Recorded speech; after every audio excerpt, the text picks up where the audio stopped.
Hello everyone. तो हम लोग AKTU का इंजीनियरिंग मैकेनिक्स का पेपर सॉल्व कर रहे थे। 2019-20 सेशन का सेमेस्टर 3 में आया था पेपर और सब्जेक्ट कोड वाज KOE 031। तो कई क्वेश्चंस हम लोग सॉल्व कर चुके हैं डिफरेंट पार्ट्स में। पार्ट 5 तक हो चुका है, तो आज हम लोग पार्ट 6 कर रहे हैं। तो पार्ट 6 में हम क्वेश्चन नंबर 5 का ए ले रहे हैं और इसमें हमको एक पैराबोलिक शेप एक फिगर दे रखा है। ये देखिए, पैराबोलिक शेप एक फिगर हमको यहाँ पर दे रखा है और हमसे कहा गया है locate the centroid of the parabola. इसके सेंट्रॉइड को हमें लोकेट करना है। तो देखिए, सबसे पहली चीज ये है कि हमारे जितने भी जाने पहचाने फिगर होते हैं, प्लेन फिगर्स यानी कि जो एरियाज होते हैं, रेक्टेंगल, ट्रायंगल, सर्कल वगैरह, इनके सेंट्रॉइड तो हम पहले से जानते हैं कि इनका सेंट्रॉइड इस जगह पर होगा। जैसे सर्कल का सेंट्रॉइड सेंटर पर होता है, रेक्टेंगल का जहां डायगोनल्स मीट करते हैं वहां पर होता है। लेकिन जब आपके पास कोई कर्व दिया जाए, उसका सेंट्रॉइड पता करना है, तो वहां पर हम उसको बेसिक फर्स्ट प्रिंसिपल से करेंगे, यानी कि यूजिंग इंटीग्रेशन। यानी कि हम इसको करेंगे यूजिंग इंटीग्रेशन। जब भी कोई चीज डिराइव करनी हो तो हम इंटीग्रेशन की सहायता से ही कर पाएंगे। इंटीग्रेशन को हम यूजिंग इंटीग्रेशन कह सकते हैं या फर्स्ट प्रिंसिपल भी कहते हैं। तो इसका मतलब है कि हमें कैलकुलेट करना है एक्स बार कितना होगा इसका और वाई बार कितना होगा, ये हमें डिटरमाइन करना है। ओके, तो जब हम इंटीग्रेशन लेते हैं तो हमें पता है कि हम इंटीग्रेशन यानी कि छोटा सा एलिमेंट लेंगे, छोटा सा एलिमेंट लेंगे। तो मान के चलते हैं, सबसे पहले हमें एक्स बार कैलकुलेट करना है। मान के चलिए वी वांट टू कैलकुलेट, कुछ चीजें आपको बहुत ध्यान से समझनी पड़ेंगी। We want to calculate x bar, हमें सबसे पहले एक्स बार डिटरमाइन करना है। ओके, और कर्व की इक्वेशन दे रखी है y इज इक्वल टू के एक्स स्क्वायर, और इस कर्व को एक्स यहाँ पर ये ए डिस्टेंस तक लिया गया है और इसकी जो हाइट है वो h तक लिया गया। मतलब कर्व तो आगे तक जा सकता है, लेकिन इतने ही लिमिट्स तक उसको डिफाइन किया गया, क्योंकि हम इंटीग्रेशन करेंगे डेफिनेट इंटीग्रेशन, लिमिट्स भी हमें लगानी पड़ेंगी बाद में। ओके, तो सबसे पहले जब हमें एक्स बार कैलकुलेट करना पड़ता है तो हम एक ऐसी स्ट्रिप लेते हैं, वी टेक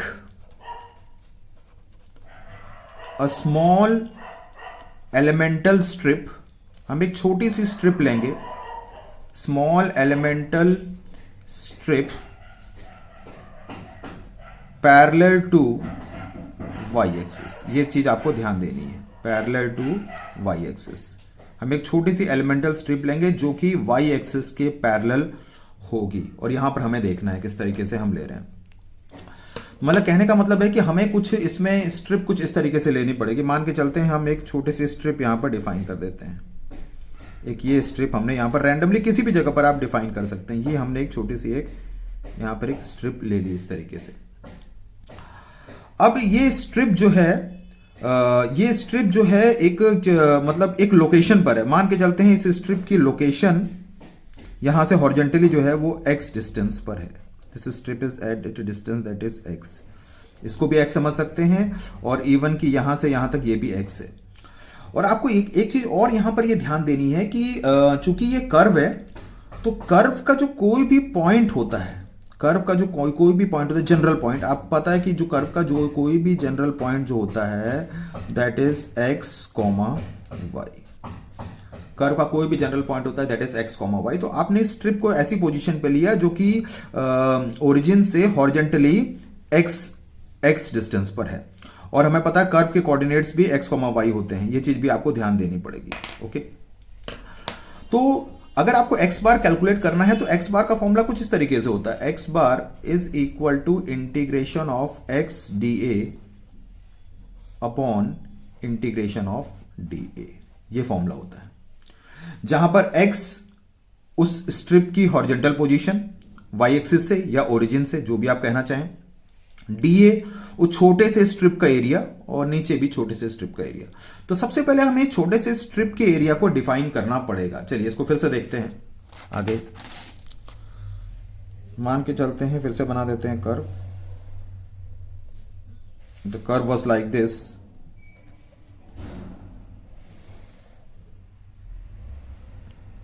ओके, यहां पर हम एक स्ट्रिप बना दे रहे हैं। ये स्ट्रिप हमने बनाया, इस स्ट्रिप की पोजीशन, इसका जो कोऑर्डिनेट होगा, कर्व का जो कोऑर्डिनेट होगा दैट इज x, y, और कर्व की इक्वेशन है y इज इक्वल टू के एक्स स्क्वायर, ये भी हमारे काम आएगी। ओके, और ये डिस्टेंस यहाँ से यहाँ तक a है और ये डिस्टेंस यहाँ से यहाँ तक दैट इज h है। अब ये डिस्टेंस हमने यहाँ से यहाँ तक x ले रखी है, यानी कि x is the position of the strip. ये अगर x होगा तो डेफिनेटली ये डिस्टेंस भी यहाँ से यहाँ तक x होगा। x की अलोंग में ही ये एलिमेंट, ये स्ट्रिप बहुत पतला है, तो यानी कि x की अलोंग में ही जो इस स्ट्रिप की जो थिकनेस होगी डेफिनेटली वो x के अलोंग ही है, तो वो एलिमेंट की स्ट्रिप क्या लिखी जाएगी, that is dx, this will be dx। ये एलिमेंट की जो स्ट्रिप की जो पोजीशन जो थिकनेस हो जाएगी दैट इज dx। ओके, अब इसकी अगर हम इस स्ट्रिप को अलग से देखना चाहें तो ये स्ट्रिप हमें कुछ इस तरीके से दिख रहा है, थोड़ा सा ऐसे इस तरीके से दिख रहा है। ओके, ये थिकनेस तो हमको समझ में आ गई कि ये थिकनेस तो dx है, और इस छोटे से स्ट्रिप को आप रेक्टेंगल की तरह ट्रीट करेंगे इसका, क्योंकि एरिया निकालना ही है हमको छोटे से स्ट्रिप का रेक्टेंगल की तरह। और ये जो हाइट है this is equal to y, यानी कि ये y होगा, क्योंकि वैसे भी इसका जो कोऑर्डिनेट होता है वो y होता है, y कोऑर्डिनेट है तो ये y ही माना जाएगा। तो इसका मतलब है ये हम ले सकते हैं that is equal to y। Okay, तो इस छोटे से एलिमेंट का जो एरिया होगा that is dA, that will be simply equals to y into dx। ये ध्यान रखना है आपको। देखिए रेक्टेंगल का area one side into second side, यानी कि y इंटू dx हो जाएगा। और आपको ये रिलेशनशिप है ना y इज इक्वल टू के एक्स स्क्वायर, इसका भी आपको इस्तेमाल करना पड़ेगा, वो आगे चल के हम देख लेंगे जहां पर जरूरत हमें पड़ेगी। इसका मतलब है हमें यदि x बार निकालना है तो x बार का फॉर्मूला हो जाएगा integration of x dA upon integration of dA, where x is the position of the strip. Okay, तो x is the position of the strip, हम कह सकते हैं x जो है that is position of strip, x is the position of strip, छोटे से elemental area that is strip की पोजीशन। ओके, तो इसको हम लिख सकते हैं इंटीग्रेशन ऑफ x, और dA की जगह हम लोग लिख सकते हैं y dx, और नीचे भी लिख सकते हैं इंटीग्रेशन ऑफ y dx। इस तरीके से हम आराम से पता कर सकते हैं। ओके, अब आप देखिए इंटीग्रेशन किसके टर्म्स में होगा dx, यानी कि इस y को चेंज करना पड़ेगा इन टर्म्स ऑफ x, क्योंकि यहां पर ये भी x भी वेरिएबल है y भी वेरिएबल है, और इंटीग्रेशन सिर्फ किसके टर्म्स में होगा dx, क्योंकि x लगा हुआ है। तो इसका मतलब है y को चेंज करना पड़ेगा x के टर्म्स में।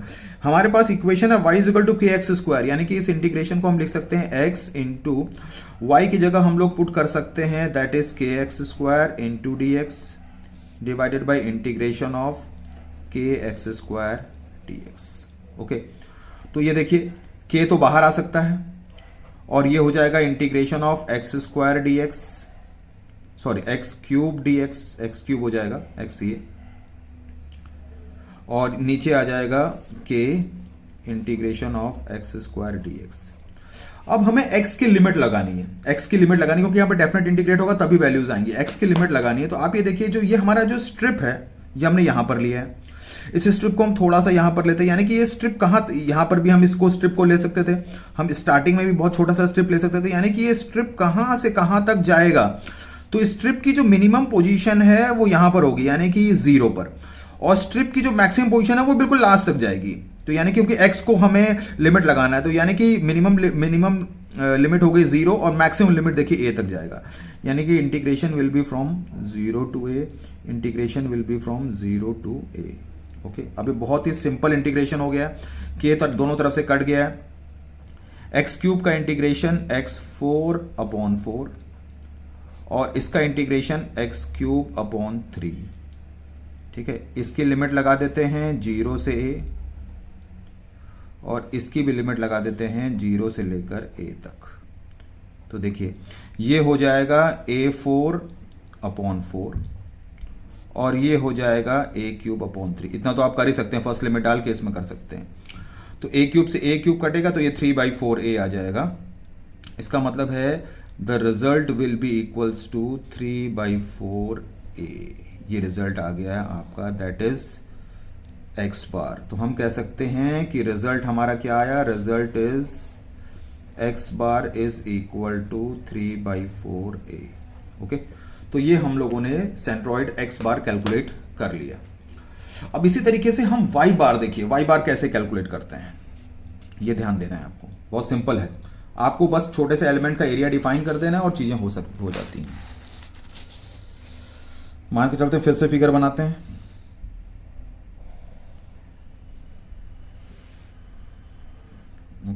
ये फिगर हमने बनाया, कुछ इस तरीके से हमारा फिगर था और यहाँ तक हमारी लिमिट गई हुई है इस तरीके से। अच्छा, अब हम ये कह सकते हैं if we want to calculate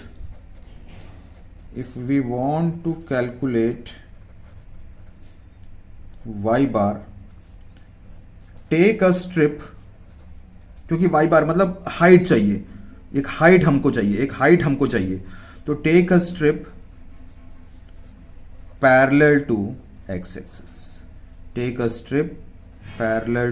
x axis, यानी कि जब भी हमें y बार यानी कि हाइट निकालना हो तो x एक्सिस के पैरेलल लेना पड़ेगा। This is x, this is y। चलिए एक स्ट्रिप ले लेते हैं यहां पर, एक स्ट्रिप यहां पे मान चलो हमने यहां पर एक स्ट्रिप ले लिया। हमें पता है कि ये जो कोऑर्डिनेट, ये जो पॉइंट है, ये इस पॉइंट को जरूर ध्यान देना, ये पॉइंट एक जनरल पॉइंट कर्व का होता है, दैट इज x, y। और हमारे पास जो और ये जो डिस्टेंस था, दैट डिस्टेंस वाज a, और वो हाइट हमें h दे रखी थी। एक डिस्टेंस हमें h दे रखा है और एक डिस्टेंस हमें a दे रखा है, ये हमें ध्यान देना है। तो कर्व की इक्वेशन थी y is equal to kx², और ये डिस्टेंस यहां से यहां तक हमें a दे रखा है, दिस डिस्टेंस वाज a, ये a दे रखा है, और ये कंप्लीट हाइट हमको जो दे रखी है दैट इज h। ओके, अब इस स्ट्रिप को, अब ये देखिए ये y के अलोंग हमें देखना पड़ेगा, यानी कि अगर ये पॉइंट y है तो हम समझ सकते हैं कि ये हाइट भी y होगी, क्योंकि आपको पता कोई भी पॉइंट का जो कोऑर्डिनेट होता है, ये x कोऑर्डिनेट होता है, ये y कोऑर्डिनेट होता है, यानी कि ये पॉइंट अगर x, y लिखा है तो डेफिनेटली ये y होगी।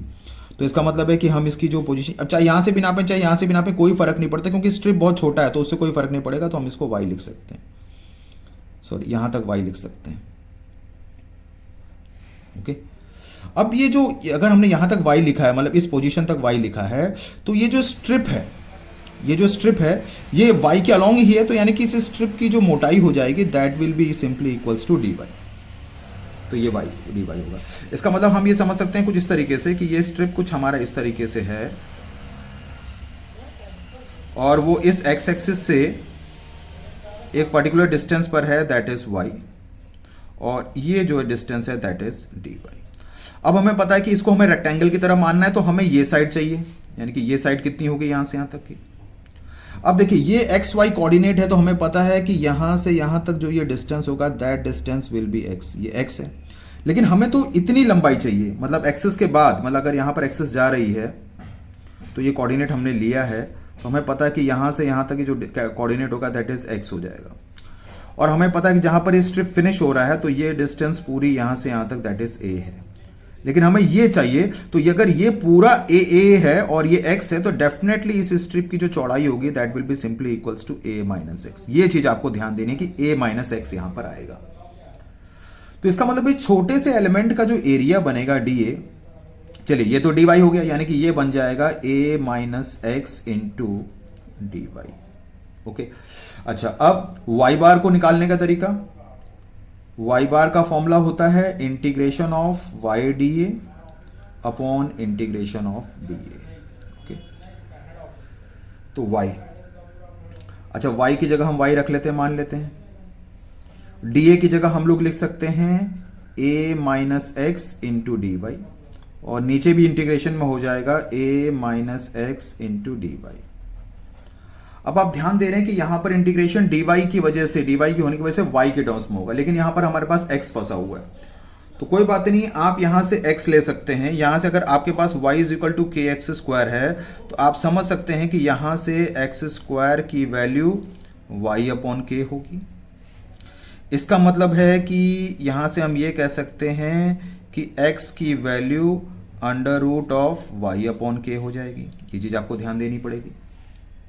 ओके, ये सब चीजें आपको समझना पड़ेगा, ये सारी चीजें जो यहाँ पर लिखी हुई है, क्योंकि इंटीग्रेशन y के रेस्पेक्ट में होगा और यहाँ पर x शामिल है, यानी कि हम इसको इस तरीके से कर सकते हैं, integration of y into a minus, और x की जगह लिख सकते हैं रूट y अपॉन के, यानी कि हम रूट y को हम लिख सकते हैं y की पावर हाफ अपॉन k की पावर हाफ, ऐसे लिख सकते हैं।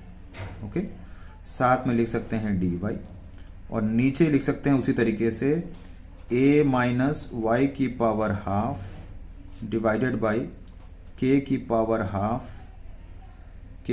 Half into dy integration. Okay, थोड़ा सा लंबा जाएगा लेकिन ठीक है, हो जाएगा इंटीग्रेशन, कोई ऐसी दिक्कत वाली बात नहीं है।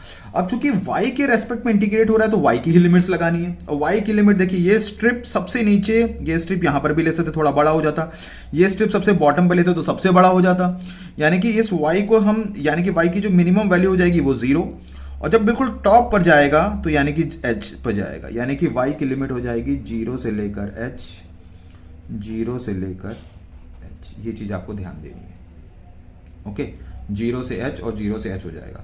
अब देखिए इसको फर्दर इंटीग्रेट करने की कोशिश करते हैं, पहले इसको अंदर मल्टीप्लाई कर लेते हैं, तो ये हो जाएगा integration from 0 to h, y जब a से मल्टीप्लाई हो जाएगा तो ay हो जाएगा, y जब y हाफ से मल्टीप्लाई हो जाएगा तो y की 1 और हाफ मिला के y की पावर 3/2 डिवाइडेड बाई k की power half into dy divided by integration from 0 to h,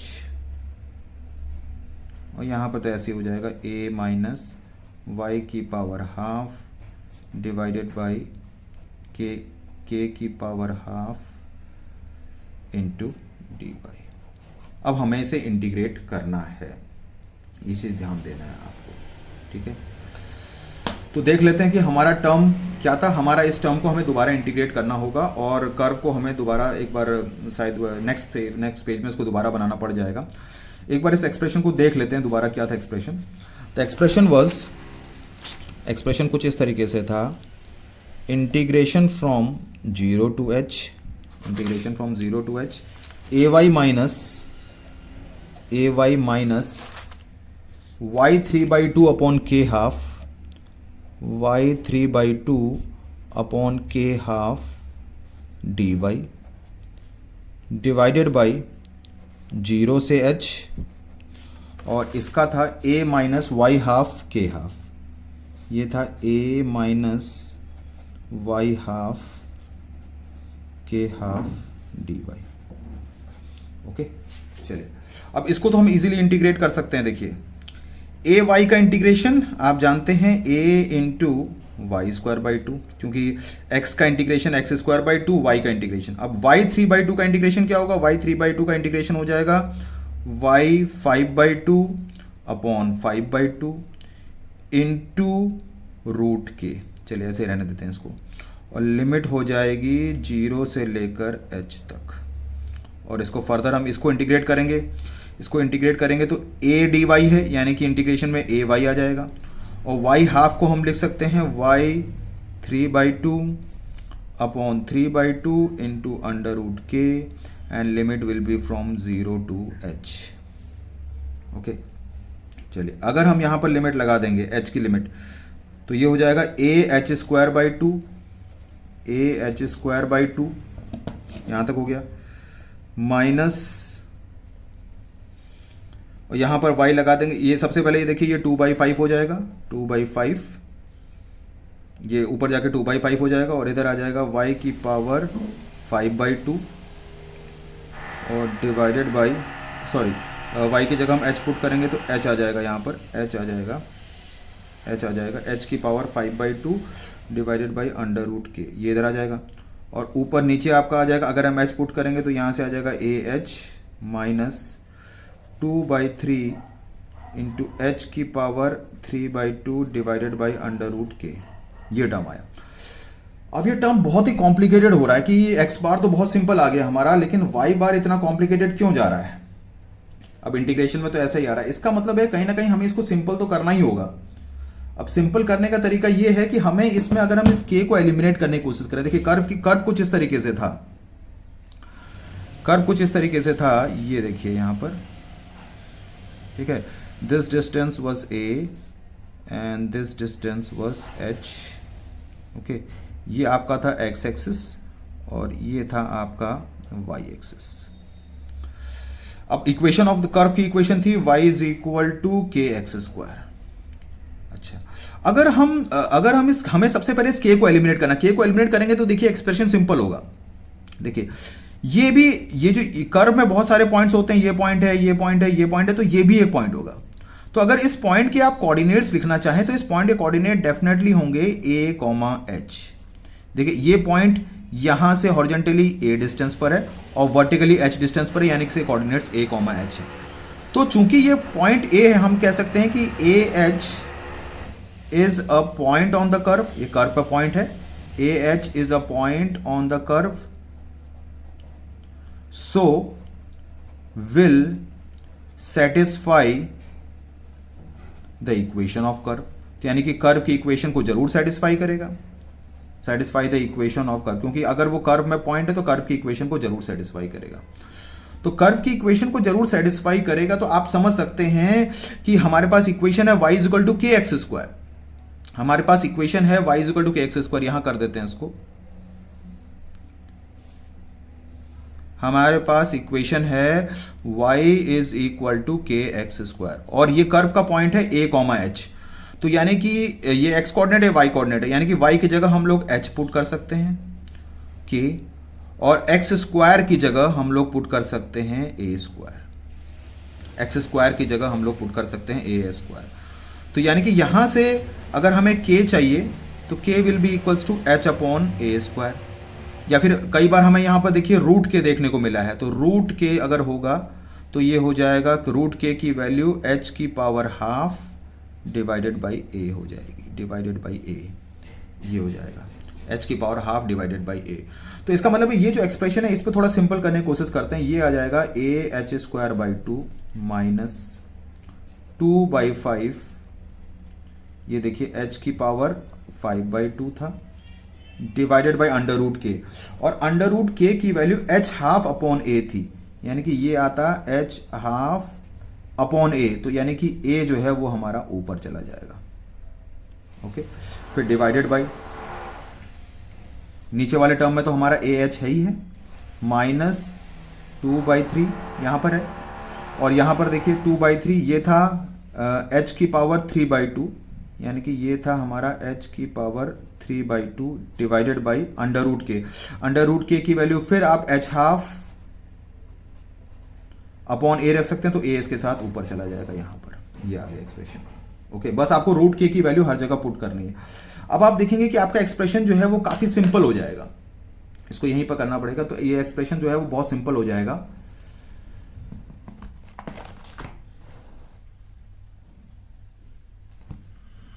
तो result will be equal to, ये देखिए ये हो जाएगा a h square by 2 minus 2/5, a आ रहा है, h 5/2 में से h हाफ घटेगा माइनस, तो ये h 4/2, यानी कि h 4/2 का मतलब है कि h स्क्वायर, यानी कि ये आ जाएगा h स्क्वायर, देखिए आना भी चाहिए, डिवाइडेड बाई ये आ रहा है आपका ah माइनस ये 2/3, चलिए लिख लेते हैं, 2/3 आ गया, h 3/2 में से h हाफ घटेगा, तो यानी कि h की पावर 1 बचेगा, यानी कि ah बचेगा। अब देखिए सिंपल हो रहा है ये, यानी कि हम ऊपर में से ah स्क्वायर कॉमन ले लेते हैं, तो ये हो जाएगा 1/2 माइनस 2/5, और नीचे वाले में से ah कॉमन ले लेते हैं, तो ये हो जाएगा 1 माइनस 2/3, इस तरीके से एक्सप्रेशन आ जाएगा।